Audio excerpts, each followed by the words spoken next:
तो अपनी पिछली वीडियो में मैंने हेलबाउंड सीरीज के पहले 3 एपिसोड्स को एक्सप्लेन किया था और आज की वीडियो में हम इस सीरीज के बचे हुए 3 एपिसोड्स की कहानी जानते हुए कुछ थियरीज पे चर्चा करेंगे। Now this goes without saying कि इस वीडियो को समझने के लिए आपको मेरी पिछली वीडियो देखनी होगी और इसीलिए मैंने उस वीडियो का लिंक डिस्क्रिप्शन, कमेंट और आई बटन हर जगह डाल दिया है। So now with that said, let's roll the intro.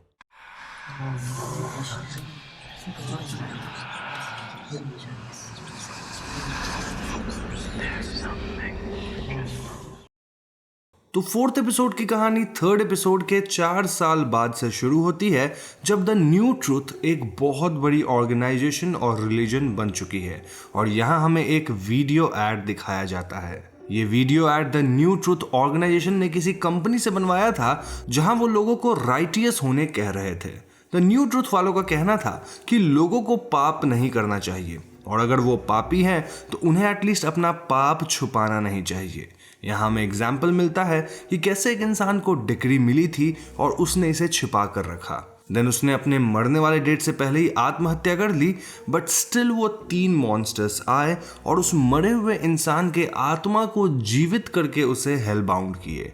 इस वीडियो में हमें और भी कई एग्जाम्पल्स दी जाती है और यहाँ हम पास्टर किम को देखते हैं जो लोगों से सिन कमिट ना करने की बात कह रहा था। पार्क का जहाँ डेमोन्स्ट्रेशन हुआ था उस जगह को काइंड ऑफ म्यूजियम बना दिया गया था और इस एड में लोगों को the new truth app download करने के लिए कहा जाता है। अब ऑब्वियसली द न्यू ट्रुथ के ऐप को डाउनलोड करने से लोगों का कुछ भला नहीं होना था, लेकिन हायरेक्ट ऐप को डाउनलोड करने से आपका भला जरूर हो सकता है। देखो, मेरा एक दोस्त था जो कि इस पैंडेमिक में जॉब ढूंढ रहा था और उसे बार बार सिर्फ स्पैम और फ्रॉड कॉल्स आते थे रिलेटेड टू जॉब तो नहीं लग रही थी, वो स्पैम कॉल्स और ईमेल्स वगैरह से अलग परेशान था। बट देन मैंने उसे हायरेक्ट ऐप रिकमेंड किया जिसकी मदद से उसकी जॉब सर्च एकदम सीमलेस हो गई, क्योंकि हायरेक्ट इंडिया का पहला ऐप बेस्ड हायरिंग प्लेटफॉर्म है जहां पर 30,000 से भी ज़्यादा स्टार्टअप्स के फाउंडर्स और CXOs के साथ आप डायरेक्ट बात कर सकते हैं। इस ऐप को यूज करना काफी इजी है। पहले डिस्क्रिप्शन और कमेंट में दी गई लिंक पे क्लिक करके ऐप को इंस्टॉल कीजिए, जिसके बाद आपको कुछ सिंपल क्वेश्चंस की आंसर्स करके अपनी प्रोफाइल बनानी होगी। प्रोफाइल के हिसाब से ऐप का एल्गोरिथम आपको रिक्रूटर से मैच करवा देगा। बस फिर रिक्रूटर से डायरेक्ट बात करके इंटरव्यू शेड्यूल करवाइए। देखो, हायरेक्ट पे जितनी भी जॉब्स पोस्ट होती है ना, उसके बीच में कोई भी कंसल्टेंसी या फिर मिडिल मैन नहीं होता है। यानी कि हम कह सकते हैं कि हायरेक्ट पे जॉब वो लोग पोस्ट कर ही नहीं सकते। प्राइवेसी की बात की जाए तो यहाँ आपकी मर्जी के बिना आपकी कोई डिटेल्स भी शेयर नहीं होंगी। यानी कि इस पैंडेमिक में घर बैठे जॉब खोजना बिल्कुल भी आसान और सेफ हो चुका है हायरेक्ट ऐप की वजह से। तो देर किस बात की, जल्दी से डिस्क्रिप्शन और कमेंट्स में दी गई सबसे पहली लिंक पे क्लिक करके अभी के अभी हायरेक्ट ऐप को डाउनलोड कर लीजिए। अब जैसा कि मैंने आपको वीडियो के स्टार्ट में बताया था कि द न्यू ट्रुथ वाली वीडियो को एक एड कंपनी बना रही थी और हम इस कंपनी प्रेमिस में द न्यू ट्रुथ के मेंबर्स को देखते हैं जो कि कंपनी वालों से एड्स में कुछ अजीब चेंजेस करने को कहते हैं। इस एड को प्रोड्यूसर बे यंग जे और प्रोड्यूसर जुनवॉन बना रहे थे और यहाँ हम देख पाते हैं कि प्रोड्यूसर यंग को द न्यू ट्रुथ ऑर्गेनाइजेशन से काफ़ी प्रॉब्लम्स थी। यंग का कहना था कि द न्यू ट्रुथ वाले सिनर की फैमिलीज को टॉर्चर करते हैं, साथ ही एरोहेड्स वाले अब एकदम मनमानी करने लग गए हैं। हालांकि हर जगह क्राइम एकदम कम हो चुकी है, लेकिन असली क्रिमिनल्स तो एरोहेड्स और न्यू ट्रुथ वाले हैं जिनके क्राइम्स की रिपोर्ट तक नहीं लिखी जाती। अब ऑब्वियसली ये बातें न्यू ट्रुथ के मेंबर्स को पसंद नहीं आती और वो एड में चेंजेस करने कहकर यहाँ से निकल जाते हैं। नाउ एट दिस पॉइंट हमें 2 बातें पता चलती है। पहली ये कि प्रोड्यूसर यंग की बीवी ने आज ही एक बच्चे को जन्म दिया था, जिस वजह से वो जल्दी काम खत्म करके हॉस्पिटल जाना चाहते थे। और दूसरी बात ये कि प्रोड्यूसर जुनवॉन थोड़ा अजीब बिहेव कर रहा था। यंग को जुनवॉन के डेस्क पे एक कार्ड मिलता है जो कि किसी सोडो लोन कंपनी का था और इस कार्ड के पीछे पेन से यांग प्योंग फिशिंग स्पॉट लिखा हुआ था। तभी वहां जुनवॉन आ जाता है और वो ये कहकर डे ऑफ लेता है कि उसे अपनी वाइफ के साथ कहीं जाना है। एनीवेज, यंग अपना काम वगैरह निपटाकर अपनी वाइफ से और बच्चे से मिलने निकलता है, लेकिन कार में उसे जुनवॉन की वाइफ का कॉल आता है। जुनवॉन की वाइफ कहती है कि जुनवॉन कुछ दिनों से अजीब बिहेव कर रहा है और वो घर पे भी नहीं आया है। मोरोवर, आज जुनवॉन की वाइफ को किसी सोडो लोन कंपनी से कॉल आया था जो कह रहे थे कि जुनवॉन गैम्बलिंग वगैरह करता है और वहां उसने काफी उधार लिया है। Now this was very strange for young, क्योंकि यंग जानता था कि जुनवॉन गैम्बलिंग वगैरह नहीं करता था। इसीलिए वो अपने वाइफ से मिलने के बजाय जुनवॉन को ढूंढने निकल जाता है और वो सबसे पहले यांग प्योंग फिशिंग स्पॉट की तरफ बढ़ता है क्योंकि जुनवॉन के कार्ड पे उसने इस जगह के बारे में पढ़ा था। वहीं दूसरी तरफ यंग की वाइफ आईसीयू में अपने बेबी को देखने जाती है और वो फोन से अपने बेबी का रिकॉर्डिंग करने का सोचती है। जब वो अपने बेबी के करीब जाती है तो अचानक ही वहां वो एंजल को देखती है जो कि उसके नवजात शिशु को डिक्री देते हुए कहता है कि you are bound to hell. ये बच्चा आज से 3 दिन बाद मरने वाला था। Now this was very shocking क्योंकि 2 दिन का बच्चा क्या ही सिन किया होगा। एंड दिस अगेन प्रूव्ड कि ये डिक्री पूरी तरह से रैंडम होती थी। यहाँ एक अच्छी बात यह थी कि यंग की वाइफ ने इस पूरे इंसिडेंट को रिकॉर्ड कर लिया था। दूसरी तरफ यंग कार में यांग प्योंग फिशिंग स्पॉट पहुंचता है और रास्ते में उसे एरोहेड के मेंबर्स थोड़ा हरास करते हैं। फिशिंग स्पॉट पे उसे जुनवॉन बैठा मिलता है जो कि यंग को वहां देखकर एकदम डर जाता है। अब इस पॉइंट पे हम व्यूअर्स को सारा खेल पता चलता है। दरअसल जुनवॉन को डिक्री मिल चुकी थी और आज उसकी मौत होने वाली थी। अब जब भी किसी को डिक्री मिलती थी तो द न्यू ट्रुथ वाले उसके मौत का तमाशा लाइव दिखाते थे विद अ प्रॉपर सेटअप। इतना ही नहीं, द न्यू ट्रुथ और एरोहेड्स वाले उस सो कॉल्ड सिनर के फैमिली को भी काफी हरास करते थे जिससे फैमिली की बहुत बदनामी होती थी। इसी सब से बचने के लिए कई लोग चोरी छुपे मरने का डिसाइड करते थे और उनकी फैमिली कह देती थी कि वो देश छोड़कर भाग गए। इस काम को अंजाम देने में एक सोडो नाम की कंपनी काफी एक्टिव थी जो कि लोगों के मौत को छुपा देती थी। सो इफ यू सी, सोडो वाला ने जुनवॉन का फेक प्रोफाइल बनाया जिसके हिसाब से जुनवॉन गैम्बलर था और उसके ऊपर उधार था, जबकि रियलिटी में ऐसा कुछ नहीं था। देन सोडो वाला ने जुनवॉन को एक सिक्लूडेड लोकेशन दिया जहां वो 3 मॉन्स्टर्स आके उसे मार डालेंगे एंड देन सोडो वाले उसके रिमेन्स का ठिकाना लगा देंगे। पूरी दुनिया को यह बताया जाएगा कि जुनवॉन लोन चुका नहीं पाने की वजह से देश छोड़कर भाग गया, जिससे एटलीस्ट उसके फैमिली को हरास नहीं किया जाएगा। ठीक ऐसा ही होता है जहां वो 3 मॉन्स्टर आकर जुनवॉन को मार देते हैं और इसके ठीक बाद सोडो कंपनी के लोग आकर जुनवॉन के रिमेन्स को वहां से उठा लेते हैं। सोडो वाले लोग यंग को भी वार्न करते हैं कि अगर उसने इस ऑपरेशन के बारे में किसी को भी बताया तो वो लोग उसके साथ बुरा कर सकते हैं।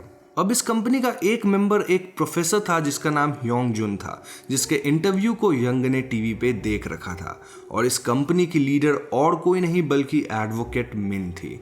जी हाँ दोस्तों, एपिसोड 3 के अंत में मिन के बॉडी को एरोहेड वालों ने फेंक दिया था, लेकिन मिन सरवाइव कर गई थी। तब से वो सीक्रेटली उन लोगों की मदद करती आ रही थी जिन्हें डिक्री मिलती थी। नाउ सोडो वाले यंग को बेहोश कर देते हैं और उसे उसके कार समेत बीच सड़क पे छोड़ देते हैं। जब यंग को होश आता है तो वो हॉस्पिटल अपनी वाइफ और बच्चे से मिलने पहुंचता है। वहां पहुंचकर उसे पता चलता है कि उसके न्यू बॉर्न बेबी को डिक्री मिल चुकी है, जिसे सुनकर यंग एकदम टूट जाता है। दूसरी तरफ द न्यू ट्रुथ वाले जुनवॉन के बारे में पता लगा रहे थे कि वो अचानक कहां गायब हो गया। उन्हें बस ये पता लग रहा था कि वो गैम्बलर था और लोन वगैरह की प्रॉब्लम से वो देश छोड़कर भाग गया। लेकिन यहाँ द न्यू ट्रुथ के एक मेंबर डीकन यूजी को उस फिशिंग स्पॉट पे सोडो कंपनी का कार्ड गिरा हुआ मिल जाता है। खैर, तो इसके बाद हम द न्यू ट्रुथ द्वारा डिक्री मिलने वाले एक इंसान की डेमोन्स्ट्रेशन देखते हैं जिसे पास्टर किम होस्ट करते थे। ये डेमोन्स्ट्रेशन काफी ड्रामेटिक था जहां पास्टर डिक्री मिलने वाले इंसान को बहुत बेइज्जत करते हैं एंड इवन उसके फैमिली को भी नहीं बख्शा जाता है। अब इंसान को जब डिक्री मिली थी तो इसे भी सोडो वाले ने कांटेक्ट करा था और ये बंदा प्रेशर में सोडो कंपनी की सर्विसेज के बारे में डीकन यूजी को बता देता है कि कैसे वो लोगों की मदद करते हैं फेक प्रोफाइल वगैरह बना के।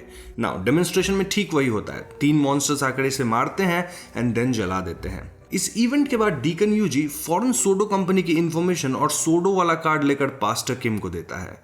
पास्टर किम को पहली बार कोई ऐसी खुफिया कंपनी का सामना करना पड़ रहा था जो द न्यू ट्रुथ के अगेंस्ट था, इसलिए पास्टर डीकन यूजी से अपना पूरा पावर यूज करके इन्हें रोकने की ऑर्डर देते हैं। दूसरी तरफ यंग प्रोफेसर ह्योंगजुन से मिलने जाता है क्योंकि उसके बच्चे को भी डिक्री मिल गई थी।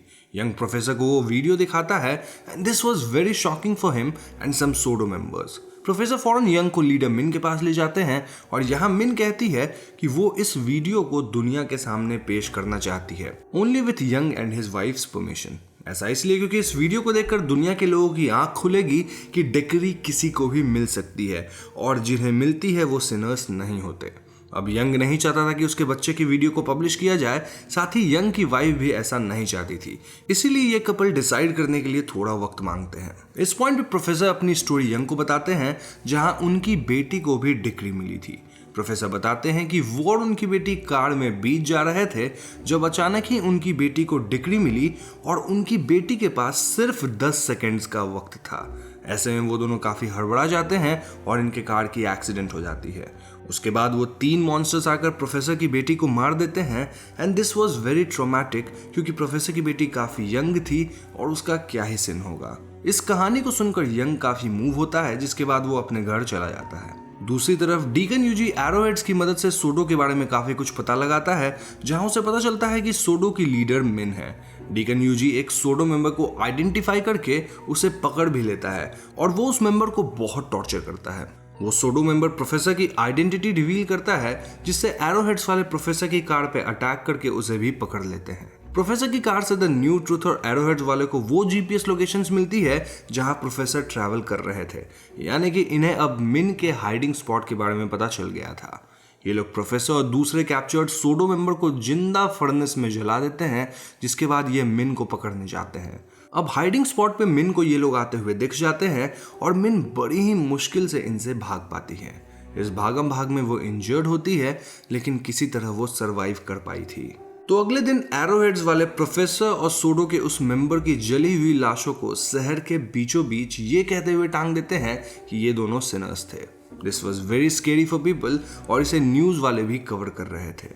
न्यूज में यंग ये सब देखता है और वो अपनी वाइफ को ये कहने के लिए कॉल करता है कि वो अपने बच्चे को डिक्री मिलने वाली बात किसी को ना बताए। लेकिन दोस्तों इस पॉइंट पे यंग की वाइफ अपने बच्चे को लेकर द न्यू ट्रुथ के ऑफिस पहुंच गई थी ताकि वो उनसे अपने सिचुएशन के लिए हेल्प ले सके। एज एन ऑडियंस हम समझ पाते हैं कि ये बहुत बड़ी बेवकूफ़ी थी, लेकिन लेट मी टेल यू कि जनरल लोगों को ऐसा लगता था कि इन केसेस में द न्यू ट्रुथ वाले ही हेल्प कर सकते हैं। यहाँ ऑफिस में यंग की वाइफ द न्यू ट्रुथ के एक डीकन को वो डिक्री वाली वीडियो दिखाती है जिसे देखकर वो लोग भी शॉक में थे। दरअसल द न्यू ट्रुथ वालों ने दुनिया में फैला रखा था कि डिक्री सिर्फ पापियों को मिलती है, लेकिन इस वीडियो में तो नवजात शिशु को डिक्री मिली थी जो कि उनके प्रीचिंग के बिल्कुल विपरीत थी। इसलिए द न्यू ट्रुथ वाले यंग की वाइफ से उसका बच्चा छीन लेते हैं, साथ ही वो इस मैटर को पूरी तरह से दबाने की कोशिश करते हैं। But at this point young मिन से कांटेक्ट करके द न्यू ट्रुथ के ऑफिस पहुंचता है, जहां ये लोग यंग की वाइफ और उसके बच्चे को किसी तरह वहां से निकाल लेते हैं। बिल्डिंग से निकलकर ये लोग फौरन सियोल छोड़ देते हैं ताकि द न्यू ट्रुथ वाले इन्हें आसानी से ना ढूंढ पाए। मिन यंग और उसके फैमिली को एक बंदे के घर ले जाती है जो कि पहले एरोहेड का फॉलोअर हुआ करता था, लेकिन जब उसे खुद डिक्री मिल गई तो he lost faith in these organisations. ये बंदा और कोई नहीं बल्कि वही एरोहेड का फॉलोअर था जिसे हमने शुरुआती एपिसोड्स में भड़काऊ लाइव स्ट्रीम करते देखा था। जी हाँ दोस्तों, यहाँ इंटरेस्टिंग बात यह थी कि इस लाइव स्ट्रीमर की डेथ टाइमिंग बच्चे की डेथ के ठीक 5 मिनट्स बाद थी। At this point young and उसकी फैमिली अग्री कर जाती है कि ये लोग अपने बच्चे की डेमोन्स्ट्रेशन पूरी दुनिया को दिखा देंगे ताकि लोग समझ सके कि कैसे द न्यू ट्रुथ उन्हें सालों से बेवकूफ बनाते आ रही है। इनफैक्ट मिन बच्चे को डिक्री मिलने वाली उस वीडियो को लाइव स्ट्रीमर के चैनल पे डाल देती है जहां काफी लोग उसे देख पाते हैं। एंड देन मिन अनाउंसेस कि जल्द ही पूरी दुनिया एक निर्दोष बच्चे को हेल बाउंड होते देखेगी एक निर्धारित समय पे। ये न्यूज आग की तरह लोगों में फैल जाती है और इस वीडियो को देखकर द न्यू ट्रुथ वाले बहुत घबरा जाते हैं। उन्हें किसी तरह से हिंट चाहिए था कि मिन यंग और उसकी फैमिली फिलहाल कहाँ लोकेटेड है और ये हिंट उन्हें जल्द ही मिलने वाला था। दरअसल वो लाइव स्ट्रीमर अब भी अंदर से एरोहेड के वसूलों को ही मानता था और वो चोरी छिपे द न्यू ट्रुथ ऑर्गेनाइजेशन में कॉल करके पास्टर से बातें करता है। वो पास्टर को बताता है कि उसे बच्चे की लोकेशन पता है, साथ ही उसे भी डिक्री मिल गई है और उसके मौत का टाइम बच्चे के मौत के टाइम से ठीक 5 मिनट बाद है। ऐसे में पास्टर बड़ी चालाकी से इस लाइव स्ट्रीमर को ये कन्विंस कर देता है कि वो गॉड का भेजा हुआ मसीहा है और उसे डिक्री इसलिए मिली क्योंकि गॉड अपनी गलती छुपा सके। अब आप पूछ सकते हो कि गलती क्या थी? गलती कुछ नहीं थी, लेकिन पास्टर ने उस बंदे को ऐसा समझाया कि बच्चे को डिक्री मिलना एक गलती थी और क्योंकि इस लाइव स्ट्रीमर के मौत का वक्त बच्चे से सिर्फ 5 मिनट बाद था तो वो उस पूरे इवेंट को मैनिपुलेट करके लोगों को कंफ्यूज कर सकता है। ऐसा ही गॉड उस लाइव स्ट्रीमर से चाहते हैं। इस बात को सुनकर ये लाइव स्ट्रीमर बहुत खुश हो जाता है और वो खुद को सचमुच मसीहा मानने लग जाता है। इनफैक्ट वो अब मिन यंग और उसकी फैमिली के अगेंस्ट हो चुका था। मीनवाइल द न्यू ट्रुथ वाले इस लाइव स्ट्रीमर के फोन को ट्रेस करके ये पता लगा लेते हैं कि वो किस एरिया में लोकेटेड है। डीकन यूजी फौरन कुछ और डीकन्स के साथ यंग और उसके फैमिली को उसी एरिया में ढूंढने निकल जाते हैं और उनकी मदद पुलिस भी कर रही थी। दूसरी तरफ लाइव स्ट्रीमर सोडो के लोगों पे हमला कर देता है एंड देन वो मिन और यंग पे भी अटैक करता है। इस सब के दौरान यंग की वाइफ बच्चा लेकर बिल्डिंग के बाहर चली जाती है और वहां कई लोग थे। वो लोगों से चिल्लाकर कहती है कि कैसे उसके बच्चे को डिक्री मिल चुकी है एंड देन वो अपने बच्चे को बिल्डिंग के बीच में रख देती है। इसके ठीक बाद एक लाउड बूम होता है और वो 3 मॉन्स्टर्स यहाँ आते हैं। अब इससे पहले ये मॉन्स्टर्स बच्चे पे अटैक करते, यंग की वाइफ बच्चे को लेकर इधर उधर भागना शुरू करती है ताकि वो बच्चे को बचा सके। अब तक यंग भी वहां आ जाता है और वो भी मॉन्स्टर्स पे हमला करने लगता है ताकि वो अपने बच्चे को बचा सके। ये सारा तमाशा आसपास के कई लोग न सिर्फ देख रहे थे बल्कि रिकॉर्ड और लाइव स्ट्रीम भी कर रहे थे। एट वन पॉइंट यंग और उसकी वाइफ बच्चे को अपने गोद में लेकर छुपा लेते हैं और ये 3 मॉन्स्टर्स बच्चे को जला देते हैं। ऐसा करके वो 3 मॉन्स्टर्स चले जाते हैं बट टू आवर सरप्राइज उस बच्चे को कुछ नहीं हुआ था। रादर यंग और उसकी वाइफ जलकर मारे जा चुके थे। ये मिरेकल सभी लोगों ने विटनेस कर लिया था और ऐसे में वो लाइव स्ट्रीमर बच्चे को मार देने की कोशिश करता है। मिन उसे ऐसा करने से रोकती है और तभी उस लाइव स्ट्रीमर के डेथ का टाइम भी आ जाता है, जिसके बाद वो 3 मॉन्स्टर्स आकर उस लाइव स्ट्रीमर को मार डालते हैं। अब क्योंकि ये सब इंसिडेंट्स चारों तरफ शेयर होने लग रही थी, द न्यू ट्रुथ वाले यहाँ पहुंच जाते हैं। इस पॉइंट पे लोगों का द न्यू ट्रुथ से भरोसा उठने लग गया था और डीकन यूजी ये सब देखकर एक बूढ़े इंसान को बहुत मारता है। पुलिस जो कि पहले द न्यू ट्रुथ का साथ दे रही थी वही डीकन यूजी को गिरफ्तार करती है और इस सब के दौरान मिन बच्चे को लेकर यहाँ से निकल लेती है। मिन की मदद एक अननोन टैक्सी ड्राइवर करता है टू एस्केप दिस लोकेशन और ये सीन दर्शा रहा था कि कैसे लोग धीरे धीरे चीजों को समझने लग गए थे। अब लोग ब्लाइंडली द न्यू ट्रुथ की बातों को नहीं मानने वाले थे। इनफैक्ट लोगों का अब इस ऑर्गेनाइजेशन पर से भरोसा उठने लगा था। नाउ सीजन 1 के आखिरी सीन में कुछ ऐसा होता है which was really unexpected. Park जिसकी डेमोन्स्ट्रेशन सबसे पहले करी गई थी इन सेकेंड एपिसोड, उसकी रिमेन्स बिल्डिंग में थी और वो अचानक हिलना शुरू होती है। उन रिमेन्स से हम बॉडी फॉर्म होते हुए देखते हैं और अंत में पार्क जिंदा हो चुकी थी लाइक बिफोर। इसी के साथ हेलबाउंड सीजन 1 खत्म हो जाती है। तो दोस्तों ये थी हेलबाउंड की कहानी और अब मैं आपको इससे जुड़ी कुछ थियरीज के बारे में बताऊंगा। तो सबसे पहली बात यह कि हेलबाउंड सीरीज एक वेबटून पे बेस्ड है और उसकी कहानी भी ठीक यहीं तक बताई गई है, यानी कि जो भी थियरीज मैं आपको यहाँ दूंगा उसका कोई बेस नहीं है।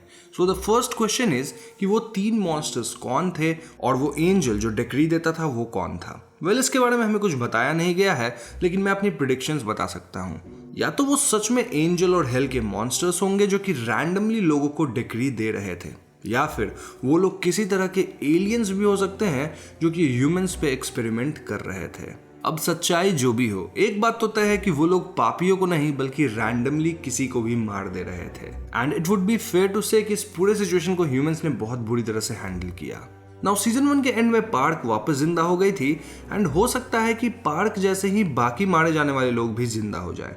ऐसा शायद इसलिए क्योंकि उन्हें जिस किसी भी मकसद से मारा गया था या फिर हेल भेजा गया था वो मकसद पूरा हुआ और अब उनके वापस आने का वक्त हो गया होगा। उन लोगों के वापस आने से द न्यू ट्रुथ का पूरा गेम ही बिगड़ जाएगा। वैसे उनका गेम ऑलरेडी काइंड ऑफ बिगड़ गया है। नाउ लास्ट क्वेश्चन कि वो बच्चा बच कैसे गया। वेल इसके 2 रीजंस हो सकते हैं। पहला ये कि उन मॉन्स्टर्स का निशाना चूक गया और जलाते वक्त उन्होंने बच्चे की जगह पेरेंट्स को ही जला दिया, बट आई डोंट थिंक कि ये सच होगा। मेरे हिसाब से ज़्यादा वायबल रीज़न ये है कि जब पेरेंट्स खुद को बच्चे के लिए सैक्रिफाइस करने लग गए तो उन मॉन्स्टर्स ने इसे एक्सेप्ट करते हुए बच्चे की जान को बख्श दिया। शायद यही वो सेल्फलेस लव का मोमेंट हो सकता है जिसने पार्क और होपफुली बाकी लोगों के जीवित होने वाले मोमेंट को ट्रिगर किया होगा। अब आई कांट रियली से कि मेरी कौन कौन सी बातें सच होंगी, लेकिन आई कैन अश्योर यू कि जब भी हेलबाउंड की सीजन 2 आती है तो मैं उसे अपने चैनल पे जरूर एक्सप्लेन करूंगा। तो बस आज की वीडियो में इतना ही। जाने से पहले मैं आपको एक बार फिर से याद दिला दूं कि डिस्क्रिप्शन और कमेंट्स में दी गई पहले लिंक पे क्लिक करके आप हाईरेक्ट ऐप को जरूर इंस्टॉल करें। वहां आप 30,000 से भी ज्यादा स्टार्टअप्स के फाउंडर्स और CXO से डायरेक्ट बात कर सकते हैं to get your dream job. Video पसंद आए तो उसे लाइक और शेयर जरूर करें। साथ ही जाने से पहले हमारे चैनल हॉन्टिंग ट्यूब को सब्सक्राइब करके बेल आइकॉन को जरूर दबा दीजिएगा, क्योंकि हम अपने चैनल पे ऐसे वीडियोस लाते रहते हैं। पीस।